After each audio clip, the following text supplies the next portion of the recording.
नबी करीम सल्लल्लाहु ताला अलैहि वसल्लम ने फरमाया कि अपने भाई के मददगार बन जाओ, चाहे वो जालिम हो या मजलूम। फौरी तौर पर इंसानी जहन में सवाल उठता है कि या रसूल अल्लाह सल्लल्लाहु ताला अलैहि वसल्लम, कि मजलूम की मदद तो समझ में आती है, जालिम की मदद कैसे करें?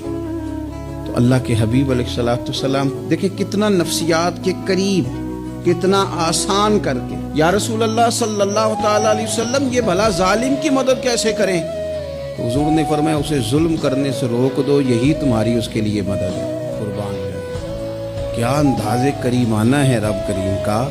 फरमाया ये वो लोग हैं जिन पर अल्लाह ज़रूर रहम फरमाएगा, जिन पर अल्लाह अपने फजल से ज़रूर रहम करेगा, अल्लाह ज़रूर रहमत करेगा इन लोगों पर, इसलिए कि ये एक दूसरे के मददगार हैं। इन्नल्लाह अज़ीज़ुन हकीम, और बेशक अल्लाह गालिब हिकमत वाला।